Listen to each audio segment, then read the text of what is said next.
کہ یہ بتائیے کہ توریت عورتوں کو پڑھائی جائے تو ان کا توریت کو جلا دینا تو ممکن ہے، مگر عورتوں کو توریت کی تعلیم نہیں دینی چاہیے۔ تقریباً اسی طرح سے ملتے جلتے نظریات یہودیوں کے بھی تھے۔ تو آپ دیکھیں کہ 3 بڑی قومیں اس زمانے میں تھیں۔ مشرکوں کی قوم تھی، وہ عورتوں کو زندہ درگور کرتی تھی۔ یہودیوں کی قوم تھی، اس کی نظر میں بھی عورت کی کوئی عزت نہیں۔ عیسائیوں کی قوم تھی، ان کی نظر میں بھی عورت کی کوئی عزت نہیں ہے۔ لیکن کیا کہنا مرسل اعظم کا کہ آپ جب دین الہی لے کر آئے ہیں تو آپ نے آغاز دین ہی اس طریقے سے کیا ہے کہ جب تک ابو طالب کا سہارا نہ مل جائے دین آگے نہ بڑھے گا، جب تک ختیجہ کی دولت نہ مل جائے دین آگے نہ بڑھے گا۔ لہذا دین اسلام کے لیے 2 چیزوں کی ضرورت تھی، ایک طاقت ہے اور ایک دولت ہے۔ طاقت ابو طالب نے دیا اور دولت ختیجہ نے دیا۔ ابو طالب مردوں میں شمار ہوتا ہے، ختیجہ کا عورتوں میں شمار ہوتا ہے۔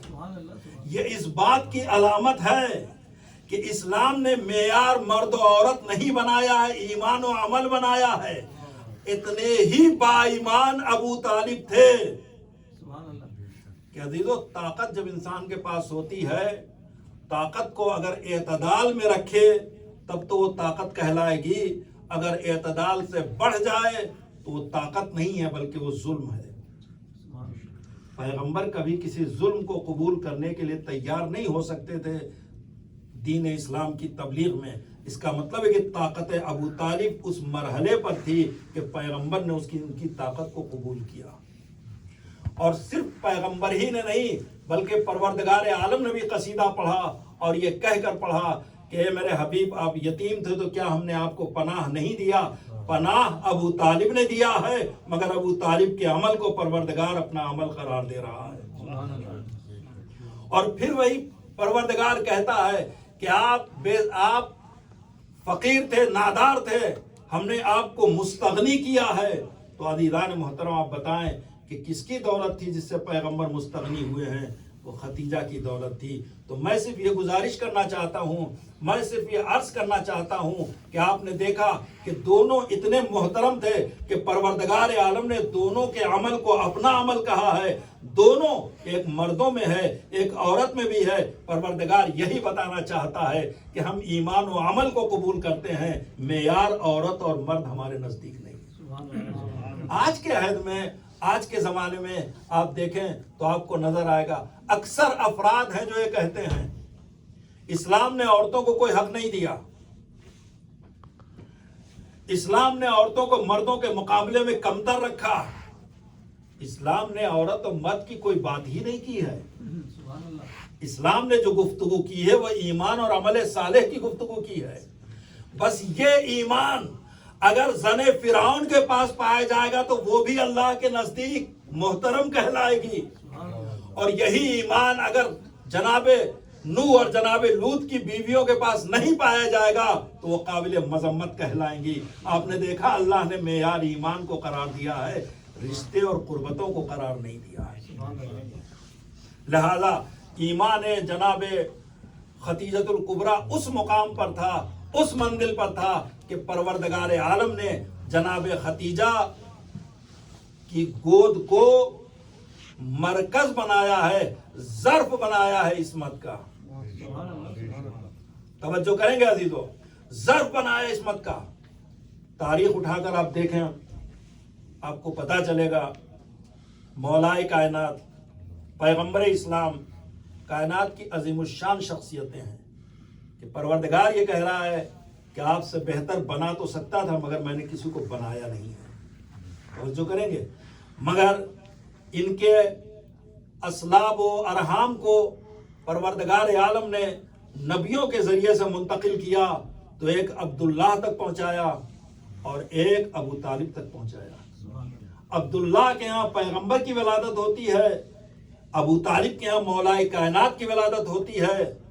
کیا کہنا شرف جناب سیدہ کا کہ یہ سلسلہ نہ رحموں سے چلا ہے، نہ اسلاف سے چلا ہے، بلکہ پروردگار عالم نے براہ راست اپنے حبیب کو معراج پر بلایا ہے اور وہاں پر وہ نعمت عطا کی ہے، اور اسی نعمت کو پیغمبر نے ختیجہ تک منتقل کیا ہے،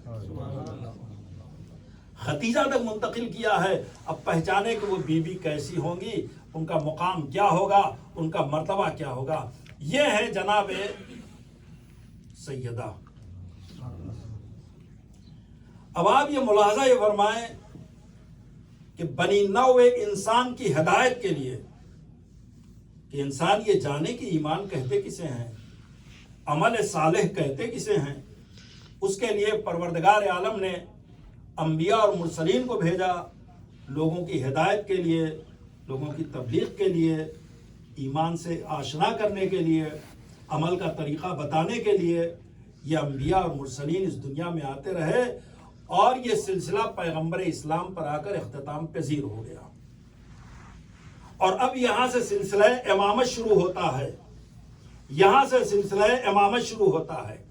اب ہمارے یہاں اصول کی کتابیں اٹھا کر دیکھیں تو آپ کو ملے گا کہ پروردگار جسے نبی بناتا ہے اس کے یہاں دو شرطیں پائی جاتی ہیں کہ نبی معصوم ہوتا ہے اور نبی طاہر ہوتا ہے۔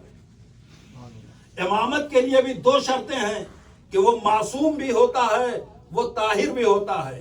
عصمت کا تقاضا یہ ہے کہ نبی کوئی غلطی نہ کرے، اور طہارت کا تقاضا یہ ہے کہ اس کے قریب نجاست نہ آئے۔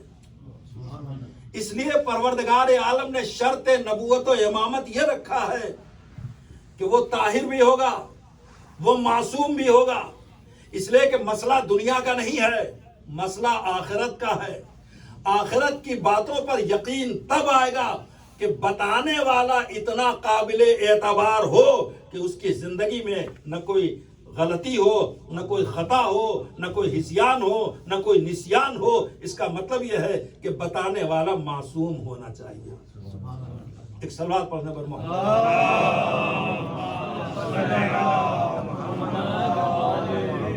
ہمارے جگہ نعرہ صلوات۔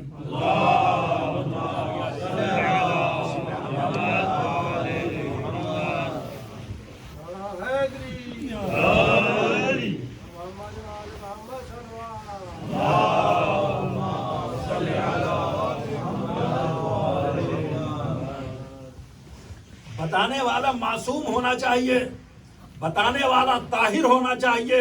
لہذا شرط امامت بھی یہی ہے اور شرط نبوت بھی یہی ہے۔ عزیزان محترم، لیکن مشکل ہماری یہ ہے کہ اللہ نے عورتوں کو بھی پیدا کیا ہے، اللہ نے مردوں کو بھی پیدا کیا ہے، اور یہ دین سارے انسانوں کے لیے ہے۔ وما خلقت الجن والانس الا لیعبدون، ہم نے اس دین کو جنات و انسان کے لیے پیدا کیا ہے۔ انسان لفظ عام ہے، انسان میں عورت بھی شامل ہے، مرد بھی شامل ہے۔ اب اگر یہ دونوں شامل ہیں تو ٹھیک ہے، مردوں سے متعلق جتنی بات تھی وہ تو پیغمبر نے بتا دیا، مگر عورتوں سے متعلق جو مسائل ہیں وہ کیسے بتائے جائیں گے؟ پیغمبر بتا نہیں سکتے، اس لیے کہ ان کا تعلق صنف قوی سے ہے۔ لہذا اس کے لیے ضرورت اس بات کی تھی کہ کوئی ایسی خاتون ہو جو بظاہر نبی نہ ہو، بظاہر امام نہ ہو، مگر کمالات کی دنیا میں اسی مقام پر فائز ہو جہاں نبوت دکھائی دیتی ہے، جہاں امامت نظر آتی ہے۔ برائے خوشنودی سید کونین بآواز بلند صلوات۔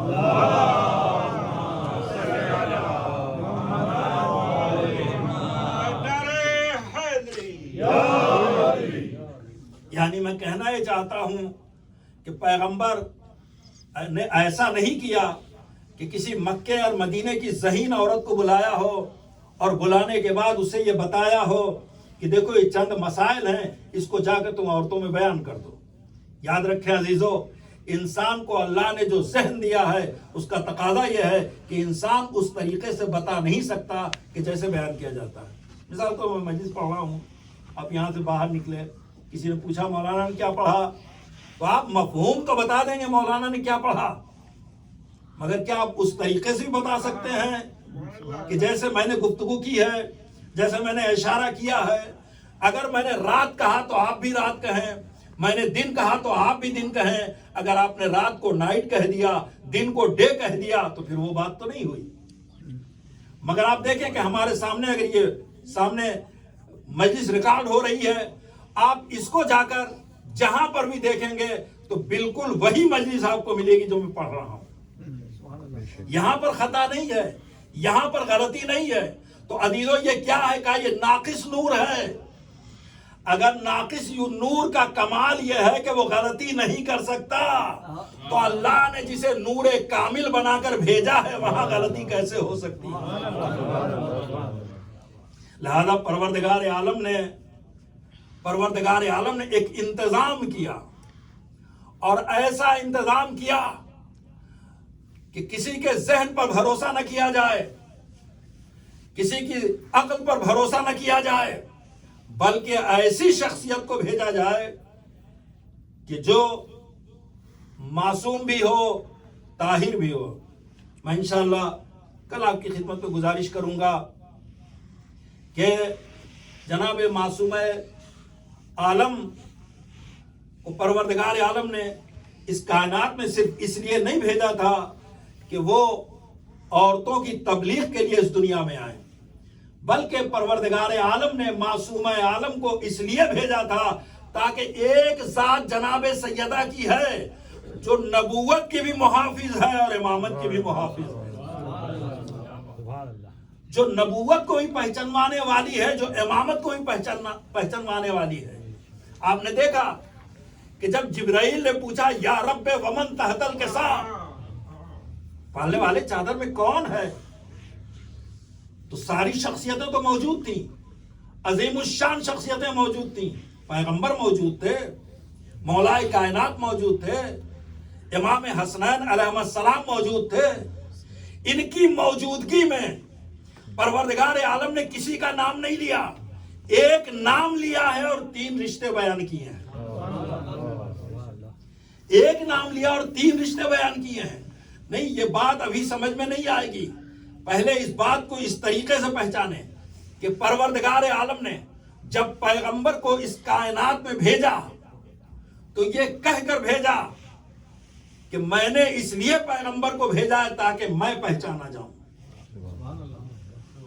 حدیث قدسی کا بڑا مشہور جملہ ہے، کنتو کنزم مخفیہ، میں چھپا ہوا خزانہ تھا، فاحببتو، میں نے چاہا، توجہ کریں گے اس جملے کو، یہ بڑا قیمتی جملہ، فاحببتو، میں نے چاہا، میری خواہش ہوئی، میری مشیت تھی، فاحببتو ان اعرف، کہ میں پہچانا جاؤں، میں پہچانا جاؤں۔ تو عزیزو یہ سارا کاروبار کیا ہے دین کا؟ کہ بندہ اگر نماز پڑھتا ہے، روزہ رکھتا ہے، یہ سب سورسز ہیں تاکہ ہم اپنے پروردگار کو پہچان سکیں۔ اصل میں ہمیں پروردگار کو پہچاننا ہے۔ یہ کتنی اہم چیز ہے، اس کو پہچانوانے کے لیے، پروردگار کو پہچانوانے کے لیے پروردگار نے ان ذوات مقدسہ کو اس دنیا میں بھیجا۔ فَأَحْبَبْتُ أَنْ أُعْرَفَ، میں نے چاہا کہ میں پہچانا جاؤں۔ فَخَلَقْتُ يَا مُحَمَّد، یہ بھی حدیث قدسی کا جملہ، فَخَلَقْتُ خَلْقًا، میں نے ایک مخلوق خلق کیا، فَخَلَقْتُ لِكَيْ أُعْرَفَ، میں نے چاہا کہ میں پہچانا جاؤں۔ یہ ہے حدیث قدسی کے مختلف جملے جو ہمیں ملتے ہیں۔ تو پروردگار نے اپنے تعارف کے لیے ان ذوات مقدسہ کو اس دنیا میں بھیجا۔ اب بھیجا تو پیغمبر کو بڑی شان کے ساتھ بھیجا کہ پہلے اس نے اپنی تعریف کیا اور پھر اس کے بعد پیغمبر کی تعریف کیا اور اس تعریف سے اپنا تعارف کرایا۔ یعنی تعریف جس کو انگلش میں ہمارے بچے پریز جسے کہتے ہیں، پریز کے ذریعے سے پروردگار نے انٹروڈکشن کرایا اپنا، کہا یسبح للہ ما فی السماوات و ما فی الارض، وہ تمام چیزیں جو زمین اور آسمان کے درمیان ہیں وہ اللہ کی تسبیح کر رہی ہیں، اللہ کی بے عیبی کا اعلان کر رہی ہیں۔ وہ اللہ کے جو ملک ہے، قدوس ہے، عزیز ہے، حکیم ہے، اپنے 4 صفات اس نے بیان کیے، اور پھر وہ پروردگار کہتا ہے هو الذی، وہ پروردگار ہے کہ جس نے امیین میں ایسے رسول بنا کر بھیجا۔ هو الذی بعث فی الامیین رسولا منہم، وہ پروردگار ہے جس نے ایسا رسول بنا کر بھیجا۔ وہ رسول کیا آیات کی تلاوت کرتا ہے، نفسوں کو پاکیزہ کرتا ہے اور کتاب و حکمت کی تعلیم دیتا ہے. اس میں نبی کی تعریف ہو رہی ہے مگر نبی کا تعارف نہیں ہو رہا ہے. نبی کی تعریف ہو رہی ہے، نبی کا انٹروڈکشن نہیں ہو رہا ہے. تعریف نبی کی ہو رہی ہے، انٹروڈکشن پروردگار کا ہو رہا ہے. دنیا عقل سوچے، جب نبی اتنا بلند ہے تو اس نبی کو بنانے والا پروردگار کیسا ہوگا. تو پروردگار نے اپنے تعارف کے لیے پیغمبر کو اس دنیا میں بھیجا. پہچانے اپنے انٹروڈکشن کے لیے پروردگار نے پیغمبر کو اس دنیا میں بھیجا. اب ضرورت اس بات کی تھی کہ دنیا پیغمبر کو بھی پہچانے. اگر پیغمبر کا انٹروڈکشن نہ ہوگا تو اسی طریقے سے دنیا پیغمبر کو نہیں پہچانے گی. امام کا انٹروڈکشن نہ ہوگا تو دنیا امام کو بھی نہیں پہچانے گی. تو ضرورت اس بات کی تھی کہ ان کا بھی تعارف ہو، یعنی نبوت کا بھی تعارف ہو، امامت کا بھی تعارف ہو. لہذا پروردگار عالم نے، اب یہاں جبرائیل کا سوال ہے یا رب ومن تحت الکسا، پالنے والے کسا میں کون ہے. تو اب جو جملہ کہا جا رہا ہے یہ جملہ یہ بتا رہا ہے کہ ایک ذات فاطمہ ہے جس سے نبوت بھی پہچنوائی جا رہی ہے، امامت بھی پہچنوائی جا رہی ہے. برائے خوشنودی جناب سیدہ بآواز بلند صلوات.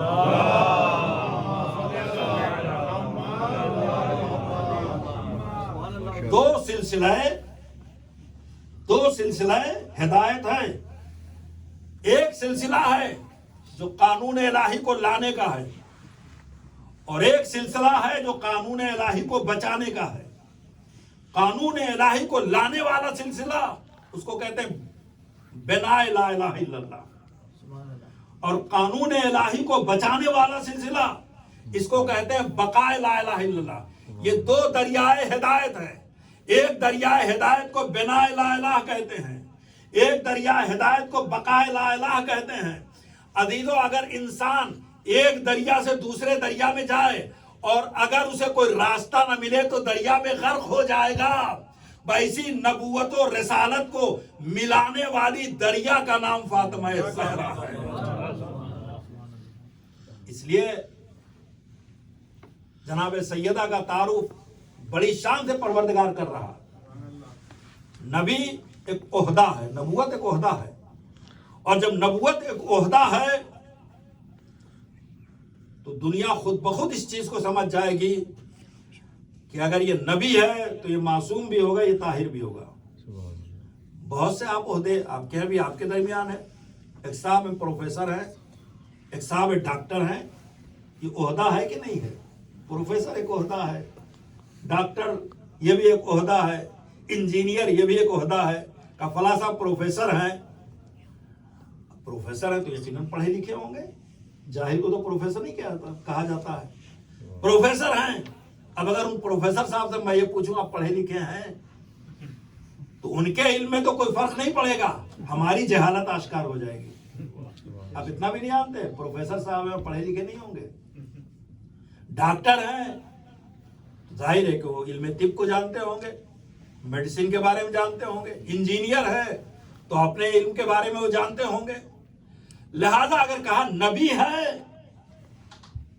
تو نبی عہدہ ہے، طاہر بھی ہوں گے، معصوم بھی ہوں گے. امام ہے، امام عہدہ ہے، طاہر بھی ہوں گے، معصوم بھی ہوں گے. مگر عزیزو ان دونوں کے درمیان ایک ذات ہے جو نہ نبی ہے نہ امام ہے، مگر ہے اسی مقام کی جس مقام کی نبوت ہے، جس مقام کی امامت ہے. لہذا اس ذات کو کیسے پہچانا جائے؟ لہذا پروردگار عالم نے آئے تطہیر کو نازل کیا اور آئے تطہیر کو نازل کر کے بتایا کہ اس میں شامل تو سب ہیں لیکن یہ برائے سیدہ ہے.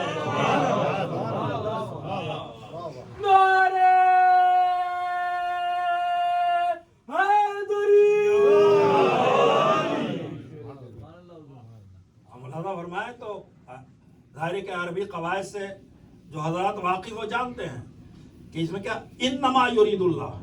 انما یہ کیا ہے؟ یہ کلمہ حصر ہے. کلمہ حصر کا مطلب کیا ہوتا ہے؟ کلمہ حسر جب کسی جملے پر داخل، کسی کلمے پر داخل ہوتا ہے تو اس کا مطلب یہ ہوتا غیر آنے نہ پائے اور اپنا جانے نہ پائے. یہ ہے کلمہ حسر کا مطلب. تو لہذا انما کا پہرا لگا ہوا کلمہ حسر ہے.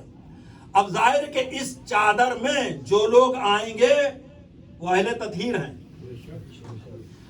یہ بھی نہیں ہے کہ آئے تطہیر کے نازل ہونے کے بعد یہ طاہر ہوئے ہیں، یہ پاک ہوئے ہیں، بلکہ یہ پاک تھے تب آئے تطہیر نازل ہوئی ہے. آئے تطہیر کے آنے کے بعد آئے تطہیر میں تو اعلان ہوتا ہے. اب دیکھیں جتنے جملے ہیں پیغمبر اسلام جناب سیدہ گھر تشریف لاتے ہیں، اے بیٹی انی اجدو فی بدنی ضعفا، میں ضعف محسوس کر رہا ہوں. پیغمبر اسلام نے جیسے ہی کہا کہ بابا آپ کا گھر ہے تشریف رکھیے، ابھی پیغمبر اسلام لیٹے ہی دے کہ جناب سیدہ نے چادر اڑا دیا، اور تھوڑی دیر میں امام حسن آتے ہیں. مادر گرامی انی اشم عندک رائحۃ طیبہ، میں تو نانا کی خوشبو محسوس کر رہا ہوں، ایسا لگتا ہے وہ یہی ہے. جناب سیدہ کہتے ہیں وہ تمہارے نانا لیٹے ہوئے، چلے جاؤ. جب بیمار تھے تو بچوں کو روکنا چاہیے تھا، جیسے آج کل ہوتا ہے بیماری نہ لگ جائے، شہزادی کریں جاؤ تمہارے نانا لیٹے ہوئے ہیں. اور امام حسن تشریف لاتے ہیں اور اجازت مانگتے ہیں. اجازت ہے کہ میں داخل ہوں. سلام کیا، اجازت مانگی. جواب سلام میں حضور کیا ارشاد فرماتے ہیں؟ پیغمبر ارشاد فرماتے ہیں کہ اے میرے لال، اے میرے لال، اے میرے دل کے ٹکڑے. تو عزیزو آپ پہچانے کہ پیغمبر اسلام کا جملہ کیا ہے؟ کیا ارشاد ہونا تھا؟ یا بنیا، اے میرے لال، اے میرے دل کے ٹکڑے. اور پھر امام حسن کو شامل کر لیتے ہیں. تھوڑی دیر میں امام حسین آتے ہیں اور یہی صورتحال ہے، وہ بھی یہی بات کہتے ہیں. اور پیغمبر اسلام ان سے بھی یہ کہتے ہیں چادر میں آ جاؤ. جناب سیدہ بھی آ جاتی ہیں، مولائے کائنات بھی آ جاتے ہیں. اور جب چادر میں سب اکٹھا ہوتے ہیں تو ہم نے دیکھا، اور اس حدیث کو نقل کرنے والے بہت سے راوی ہیں، اس میں مشہور راوی خود جناب عائشہ ہیں اور دیگر بھی جناب عبداللہ ابن جابر ابن عبداللہ انصاری وغیرہ تو تھے ہی، اور بھی بہت سے ہیں. اس حدیث قصہ کے راوی. اب عزیزو اس میں روایت کا جملہ ہے کہ جناب ام سلمہ آگے بڑھی، چادر کا گوشہ اٹھایا اور کہا یا رسول اللہ اجازت ہے کہ میں بھی آ جاؤں. تو پیغمبر نے کہا اے بی بی آپ خیر پر تو ہیں مگر چادر میں نہیں آ سکتی ہیں. یعنی آپ پہچانے کہ ام سلمہ کا مرتبہ کتنا بلند ہے کہ زبان نبوت سے خیر کی سند مل رہی ہے. اے بی بی آپ خیر پر تو ہیں مگر چادر میں نہیں آ سکتی، اس لیے کہ آپ خیر پر ہیں، چادر والے خود اہل خیر ہیں. فرق ہے نا. برائے خوش نودی پنجتن پاک باد بلند سلام.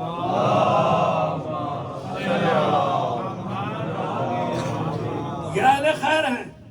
اور چادر میں کون ہے دنیا جانتی ہے، پنجتن پاک جسے کہتے ہیں، پیغمبر ہیں، سیدہ ہیں، مولائے کائنات ہے، امام حسن ہے، امام حسین ہے. یہ چادر کس کی ہے؟ سیدہ کی چادر ہے. یہ چادر سیدہ کی ہے اور اس میں یہ پنجتن پاک آ گئے اور اس طریقے سے آ گئے کہ جسم کا کوئی بھی حصہ چادر سے باہر نہیں ہے. یہی وہ چادر ہے کہ جس کو شب ہجرت پیغمبر اسلام نے علی کو اڑھایا تھا. یہی وہ چادر ہے کہ جو پیغمبر خود بھی اوڑھتے تھے.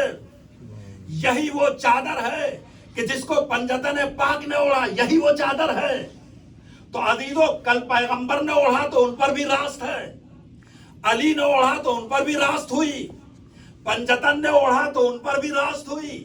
اس کا مطلب یہ ہے کہ یہ چادر قدوں پر نہیں بنائی گئی، یہ نور واحد پر بیوتی گئی ہے. جو پہنتا ہے ان پر فٹ آتی ہے.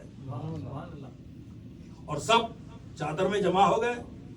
اور اب پیغمبر اسلام نے اہل بیت کے فضائل بیان کیے. عزیزو ابھی آپ نے سورہ یاسین کی بھی تلاوت سنی ہے. ماشاءاللہ بچے نے بہت اچھی تلاوت کیا ہے. حدیث کے ساتھ بھی پڑھی گئی ہے. ایک عجیب بات ہے, آپ نے سورہ یاسین سنا اس کا ثواب ہے, جس نے پڑھا اس کو بھی ثواب ملا ہے. اچھا پڑھا ختم ہو گیا سلسلہ, جیسے سلسلہ ختم ہوا اس ثواب کا سلسلہ بھی وہاں پر ختم ہو جاتا ہے. مگر حدیث قصہ کے لیے ایسا نہیں ہے. آپ جملہ سنتے ہیں حفت بہم الملائکہ واستغفرت لہم ان یتفرقوا, کہ جہاں پڑھی جاتی ہے